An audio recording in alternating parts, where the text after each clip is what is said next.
I don't know whether it's the anxiety of the players are going through, the suffering, the excitement. It's incredible. But Yeah. let's start with Shaun Murphy's 147. Absolutely incredible. Yeah. What a moment in snooker history. Straight after, people are making comparisons with Ronnie's 5.5 minute one in the World Championship, Yeah. which I still think is the better achievement, because of the time, because it's in the World Championship. But there's no ignoring it. What Shaun Murphy did was phenomenal. Fantastic effort. Yeah. I mean, yeah, it's difficult to compare it, isn't it, with one in different circumstances because obviously, yeah, Ronnie did it. It makes you realise how insane Ronnie's 5.5 minute one was, really. The fact that Shaun Murphy had, clocks beeping and a Yeah. woman saying after 5 minutes you've got a 10-second shot clock now. Yeah. And the crowd and everything like that, where Ronnie's was done in perfect conditions, silence. It was amazing. When someone told me, I didn't see it, and someone told me done it, I couldn't believe it. I thought that's incredible. Yeah, they're not conditions you would expect anyone to ever make a maximum under, that's for sure. And it was pretty incredible to watch. Felt a bit sorry for the other guy because in a one frame game, to lose 147 nil is a tough one to swallow. But there you go, amazing break, and yeah, certainly up there with the greats. Although I've seen Robertson on Twitter saying it doesn't compare with some of the classics at the Crucible just because the shootout is a bit of fun compared with that, and it is fun, but still, what an achievement. Listen, I hear his argument. I do, but Yeah. the fact that you're only playing one frame, you've got all that atmosphere, one chat, and that in that one frame, in that 10-minute span, with 15 seconds a shot, then 10 seconds a shot, you've made a 147. You've played the perfect frame of snooker within that time frame. I think, look, he's in the conversation for it being one of the best breaks in snooker ever. Definitely.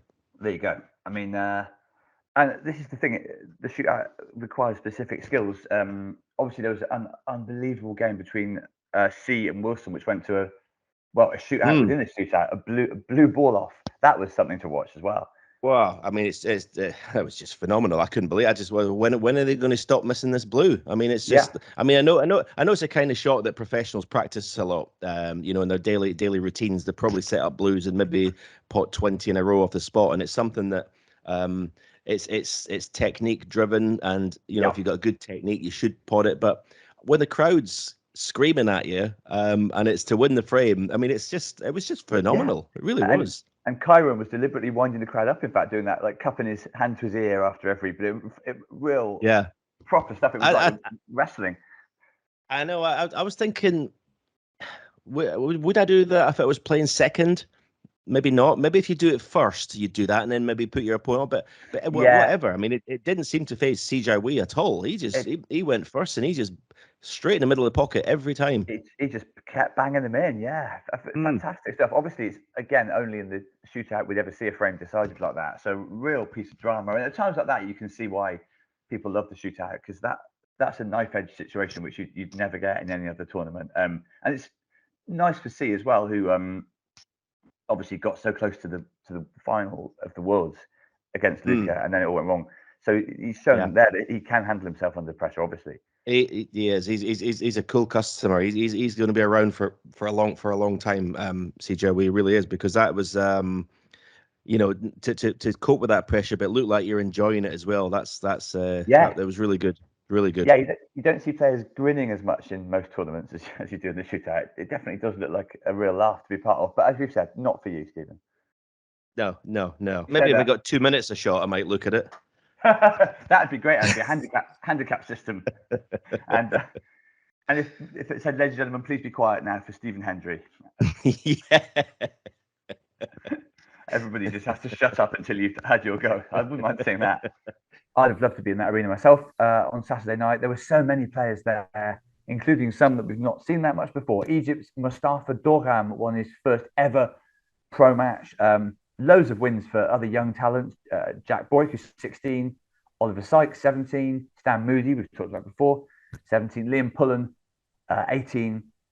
Dylan Emery, 22. In fact, half of the field in the last 16 were 30 or under. And of those 8, C, of course, is 21. Liam Davis, 17. And the Ukrainian Yulian Boyko is 18. So a lot of talent coming through. The most notable kid, though, literally kid, 13-year-old Shaun Liu. He beat Ishpreet Singh 57-52 in a nail biter in round one. And true fact, you might have seen this, he's actually named after Shaun Murphy. Amazing stuff. I've seen this kid playing in Ding's Academy in Sheffield from Hong Yeah. Kong, Shaun yeah, Liu. he's Yeah. he looks he looks very, very talented. I mean, it's difficult. People always say, oh, that 13-year-old, 14, it says, oh, what a great sort of prospect. But being that young, it's like there's so many, as you know, as a teenager, and ever distractions before. You've got to try and keep in that path to be in sport. I think is very difficult. But no, this kid is very, very talented, and at 13 to play in that sort of thing was, well, amazing. Yeah, it's absolutely mad to think about it. His mum and dad had to bring him to the tournament. But yeah, you wonder what we'll be seeing of him. Obviously, a lot of other really good kids. The shootout format, I guess, gives players that age a chance to show what they can do, because you're only playing one frame. You could easily make it through a few rounds. Listen, that's the thing about that tournament. Literally, I mean, I forget who was in the semi-finals again. Well, by the way, Shaun Murphy will be on now, because I've just forgot someone's name. I was going to say, Stephen, Shaun Murphy's going to be on, like Stephen Hendry, worst pundit in the world, lazy. That's what he calls me. You should never admit to not having seen a player before, Stephen. I know. We've seen what happens then. Yeah, it is exciting to see these people come out of almost nowhere. I mean, it's the beauty of the tournament, right? It's a chance for someone who can come through out of nowhere, win a ranking tournament, and possibly qualify for the Champion of Champions. I mean, it's just amazing. Anything can happen in that frame. Anything.